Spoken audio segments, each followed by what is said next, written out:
Salve, salve, CACDista! Seja bem-vinda, bem-vindo ao podcast IDEG. Nesta edição, você fica sabendo o que de mais importante aconteceu no mundo entre os dias 29 de setembro e 6 de outubro. Vamos aos destaques. No primeiro dia da presidência brasileira no Conselho de Segurança da ONU, o órgão autorizou uma missão de paz no Haiti. Você vai saber também qual será a agenda do Conselho em outubro sob a presidência brasileira. Falamos também do conflito em Nagorno-Karabakh. O parlamento da Armênia autorizou a adesão do país ao Tribunal Penal Internacional, o que fez estremecer as relações com a Rússia. Na Síria, um ataque de drones matou ao menos 100 pessoas em uma academia militar. Falamos também de Américas. A Corte Interamericana de Direitos Humanos encerrou o caso Ximenes Lopes versus Brasil e a gente vai te explicar por quê. Sobre política externa brasileira, o Brasil aderiu à Coalizão de Direitos Iguais para a proteção de pessoas LGBTQIA+. A Suíça anunciou contribuição de 30 milhões de reais para o Fundo Amazônia.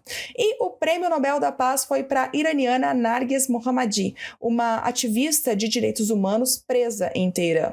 Tudo isso em detalhes você acompanha agora no nosso podcast. No dia 2 de outubro, o primeiro dia de reuniões do Conselho de Segurança da ONU sob a presidência brasileira, o órgão aprovou uma resolução para o envio de missão ao Haiti. A resolução faz referência ao capítulo 7 da Carta das Nações Unidas, que regula o uso da força para restabelecer a paz e a segurança internacional. A chamada Missão Multinacional de Apoio à Segurança, MSS, terá vigência inicial de 12 meses e será integrada por países que estabeleçam acordos com o Haiti para contribuir com policiais e pessoal especializado. Ela será custeada por meio de contribuições voluntárias e deverá ser liderada pelo Quênia. A missão, criada em resposta à solicitação do governo haitiano, dará apoio à Polícia Nacional Haitiana no combate às ameaças à paz, à estabilidade e à segurança do país. A MSS proverá apoio operacional à Polícia Nacional Haitiana e suas funções incluem capacitação, planejamento e condução de operações conjuntas, além da proteção de infraestruturas críticas. O Haiti, que já passava por uma crise humanitária e política, lembrando do assassinato do presidente Jovenel Moïse em 2021, agora enfrenta uma de suas maiores crises de segurança, com disputas de gangues que se rebelaram contra o governo e controlam uma boa parte do território. Segundo o Itamaraty, o Brasil desempenhou um papel significativo ao longo das negociações sobre o mandato de missão e contribuiu ativamente para a aprovação da resolução.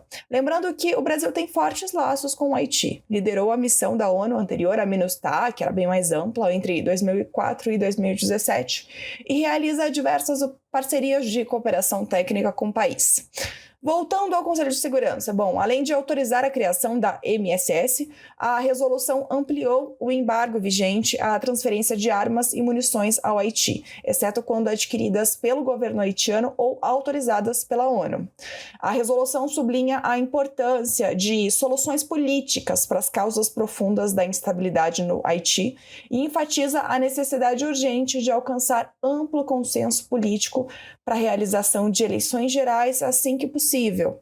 Por iniciativa do Brasil, foi dada ênfase também à necessidade de redobrar esforços internacionais para promover o desenvolvimento social e econômico do Haiti como forma de combater a pobreza e com vistas a manter a estabilidade no longo prazo. Um bastidor publicado no jornal Folha de São Paulo é que o Brasil fez um intenso trabalho junto à Rússia e China para que esses dois países não vetassem a resolução. Os países acabaram se abstendo. Segundo o Itamaraty, as boas relações construídas com os dois países em fóruns como o BRICS ajudaram a facilitar a intermediação. A gente comentou rapidamente que o Brasil assumiu a presidência do Conselho de Segurança da ONU no dia 4 de outubro, pois vamos explicar melhor o que é isso.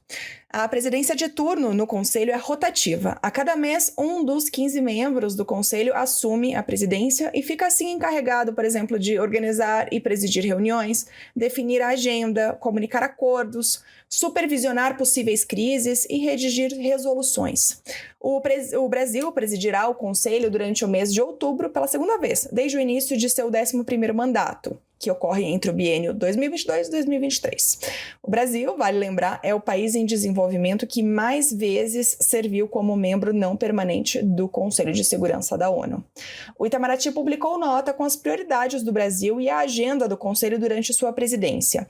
As reuniões sobre temas da agenda de paz e segurança internacional incluirão as situações na Colômbia, no Iêmen, na Somália, no Saara Ocidental e na região dos Grandes Lagos, na África. Estão também na agenda do mês discussões sobre os mandatos e as atribuições das missões de paz da ONU no Iraque, na Líbia, no Kosovo, no Haiti, na Síria e na República Centro-Africana. O governo brasileiro também convidará representantes de organizações regionais, especialistas e representantes da sociedade civil para realizar apresentações aos membros do Conselho sobre esses temas. Além disso, será realizado um seminário em Addis Abeba, na Etiópia, entre o Conselho de Segurança da ONU e o Conselho de Paz e Segurança da União Africana. A ideia é discutir a cooperação entre os dois conselhos, o financiamento de operações de paz da União Africana e a agenda de juventude, paz e segurança. Os conselhos também devem discutir as situações do Sudão, no Sahel, na Somália e no leste da República Democrática do Congo. A presidência brasileira promoverá 3 debates abertos presididos pelo ministro das Relações Exteriores, o embaixador Mauro Vieira. O primeiro debate será sobre a contribuição de arranjos regionais, subregionais e bilaterais para a prevenção e resolução pacífica de controvérsias, que é uma prioridade para o Brasil. O segundo será um debate aberto sobre a questão israelo-palestina. E o terceiro será sobre a agenda de mulheres, paz e segurança, com foco na maior e mais significativa participação de mulheres em temas de manutenção da paz e segurança internacionais. O Itamaraty afirma, por fim, que ao promover o diálogo, as soluções pacíficas e a participação de mulheres em negociações de paz, o Brasil reforça sua marca de diplomacia atuante em prol do multilateralismo como instrumento de busca de paz e desenvolvimento. A atuação do Brasil no atual mandato, prossegue o Itamaraty, em especial durante a presidência em outubro, reforça as credenciais do país para assumir um assento permanente em um Conselho de Segurança reformado. Agora, ainda falando de paz e segurança internacionais, vamos ao Cáucaso para falar da crise envolvendo a região de Nagorno-Karabakh. Na terça-feira, dia 3, o parlamento da Armênia aprovou a ratificação do país ao Estatuto de Roma, o que significa sua adesão ao Tribunal Penal Internacional, o TPI. A adesão do país ao tribunal entrará em vigor em 60 dias. O TPI, vale lembrar, é uma corte internacional sediada em Haia, na Holanda, encarregada de julgar pessoas acusadas de crimes contra a humanidade, crimes de guerra, genocídio e crimes de agressão. A decisão da Armênia revela um distanciamento cada vez maior com a Rússia, principalmente nas últimas semanas, com a recusa dos russos em interferir no confronto de longa data com o vizinho Azerbaijão. Vamos lembrar que, em setembro, forças azeris atacaram e ocuparam o enclave de Nagorno-Karabakh e forçaram a rendição dos separatistas de etnia armênia que controlavam há décadas a região montanhosa, internacionalmente reconhecida como parte do Azerbaijão. A Rússia, que mantinha tropas na região desde 2020 e desencorajava a invasão por parte dos azeris, nesse episódio não se envolveu militarmente. Como resultado, mais de 100 mil pessoas deixaram o enclave em questão de poucos dias, principalmente armênios, e eles fugiram justamente para a Armênia, e o governo autônomo de Nagorno-Karabakh anunciou sua dissolução. Mas o que a decisão de aderir ao TPI tem a ver com a Rússia? Bom, em março, o Tribunal Penal Internacional expediu um mandato de prisão contra o presidente russo Vladimir Putin em um processo sobre a deportação ilegal de crianças ucranianas para a Rússia. Os países que integram o TPI, em tese, são obrigados a cumprir o mandato de prisão se Putin pisar em seu território. Então, na semana passada, o primeiro-ministro da Armênia, Nikol Pashinyan, disse que a iniciativa para aderir ao TPI não era dirigida contra a Rússia, mas sim para atender aos interesses da segurança externa do país. A adesão ao TPI seria, segundo o primeiro-ministro, uma nova camada de proteção contra eventuais crimes cometidos por forças do Azerbaijão. Só que o primeiro-ministro já havia indicado a recusa da Rússia em intervir durante a ofensiva do Azerbaijão e declarou na ocasião que a aliança de segurança externa de seu país com a Rússia era ineficaz. E há outros sinais de distanciamento entre os dois países. Em agosto, a Armênia recebeu soldados dos Estados Unidos para um inédito exercício militar conjunto. O país também enviou ajuda humanitária à Ucrânia. A Rússia afirmou que tem dúvidas de que, do ponto de vista das relações bilaterais, a adesão da Armênia ao Estatuto de Roma seja correta. Foram esses os termos. A Armênia disse que já propôs a assinatura de um acordo bilateral com Moscou para aliviar as preocupações da Rússia. Agora falamos de Oriente Médio. Ao menos 100 pessoas morreram em um ataque de drones em uma academia militar na Síria, em Homs, ao norte de Damasco. Foi na quinta-feira, dia 5. As aeronaves não tripuladas bombardearam o local minutos depois que o ministro de Defesa da Síria deixou uma cerimônia de formatura na instituição. Esse é um dos ataques com o maior número de mortos já realizados contra uma instalação do exército sírio. O ministro da Defesa atribuiu a responsabilidade do ataque a grupos que classificou de terroristas e acusou-os de serem apoiados por conhecidas forças internacionais, mas não apontou qual organização estaria por trás da ação e nenhum grupo reivindicou imediatamente sua autoria. Como represália, as forças do regime de Bashar al-Assad realizaram ataques aéreos na zona controlada pela oposição em Idlib, no noroeste da Síria. Ao menos 6 pessoas morreram. O secretário-geral da ONU, Antônio Guterres, expressou preocupação com a violência no país no Oriente Médio, reforçando que sua declaração se estendia também à retaliação promovida pelo regime de Assad. O Itamaraty, em nome do Brasil, publicou nota expressando suas condolências aos familiares das vítimas e sua solidariedade ao povo e ao governo da Síria, e reiterando seu firme repúdio a todo e qualquer ato de terrorismo. Agora falamos de um caso da Corte Interamericana de Direitos Humanos envolvendo o Brasil. Em uma resolução publicada no dia 29 de setembro, sexta passada, a Corte deu por concluído o primeiro caso apresentado junto ao tribunal contra o Brasil, o caso Ximenes Lopes versus Brasil. Ele foi encerrado em razão de cumprimento de sentença. A Corte avaliou que o Estado brasileiro cumpriu a última das exigências da sentença publicada em 2006. Esse ponto era o curso da capacitação sobre direitos humanos e saúde mental, e ele foi organizado sob auspícios do Ministério dos Direitos Humanos e da Cidadania e implementado a partir de abril de 2023. O caso Ximenes Lopes foi o primeiro caso submetido à Corte Interamericana de Direitos Humanos sobre os direitos das pessoas com deficiência mental.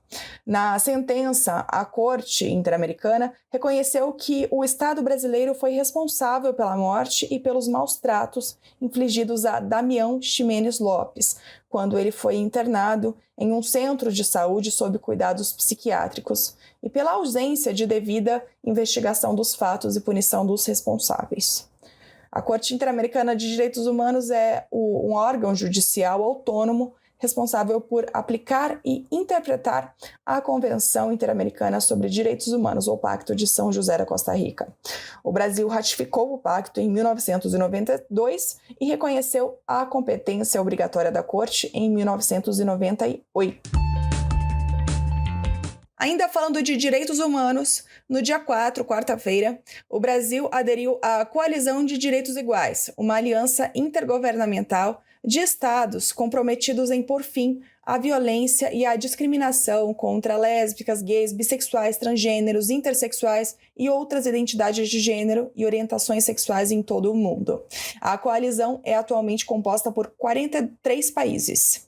O Itamaraty afirmou em nota que o Brasil é um histórico promotor dos direitos das pessoas LGBTQIA+, nos foros internacionais, e que defende que o princípio da igualdade e o combate a toda e qualquer forma de discriminação passam pelo pleno reconhecimento dos direitos humanos de indivíduos LGBTQIA+. E ainda falando de política externa brasileira, na quarta-feira, dia 4, a Suíça oficializou seu apoio ao Fundo Amazônia, por meio de um acordo assinado entre os dois países. A primeira contribuição do governo suíço será de 30 bilhões de reais, repassados ao Brasil de forma imediata. A assinatura do acordo marca um compromisso da Suíça, anunciado em julho deste ano pelo conselheiro federal da Confederação Suíça durante visita oficial ao Brasil. O Fundo Amazônia, criado em 2008, é uma das principais fontes de financiamento de ações de proteção ao meio ambiente na região. A Alemanha e Noruega são os principais doadores atualmente. Em 2019, o primeiro ano da gestão Jair Bolsonaro, os países suspenderam os repasses e congelaram os valores para novos projetos, alegando falta de compromisso do governo brasileiro com o combate ao desmatamento na Amazônia. Após a posse do presidente Lula, o primeiro país a anunciar o retorno dos investimentos no fundo foi a Noruega. O país anunciou, na ocasião, que doaria 3 bilhões de reais ao Brasil. Já em abril, o presidente dos Estados Unidos, Joe Biden, anunciou que quer liberar 500 milhões de dólares para o fundo a serem usados ao longo de 5 anos. O governo do Reino Unido também anunciou que pretende contribuir com o fundo. E nesta sexta-feira, dia 6, o Comitê Norueguês do Nobel anunciou a vencedora do Prêmio Nobel da Paz de 2023. O prêmio foi para a ativista iraniana dos direitos humanos Narges Mohammadi, atualmente presa em Teherã, no Irã, por espalhar propaganda contra o Estado. Segundo o comitê, Mohammadi foi laureada pela luta contra a opressão das mulheres e por promover os direitos humanos e a liberdade para todos. Ainda de acordo com o comitê, a ativista apoia a luta das mulheres pelo direito de ter vidas plenas e dignas e que essa luta em todo o Irã tem sido alvo de perseguição, prisão, tortura e até morte. Mohammadi é perseguida pelo regime iraniano há 30 anos por seu ativismo, iniciado quando ela ingressou na universidade e por artigos escritos em favor dos direitos das mulheres no país. Seu marido, que já ficou detido também por 14 anos, também por sua atuação política, vive exilado na França com os 2 filhos gêmeos do casal. Mesmo na prisão, Mohammadi continua com suas ações políticas. Após a morte de Mahsa Amini, sob custódia da Polícia Moral do país em setembro do ano passado, ela tem encorajado manifestações e condenado a resposta repressiva de Teherã. Após o anúncio do Comitê do Nobel, a ONU pediu ao regime do Irã a libertação da ativista. Até o momento em que estamos gravando o podcast, o Irã ainda não havia se manifestado. E a gente termina o nosso podcast por aqui. Uma ótima semana, bons estudos e até sexta-feira que vem.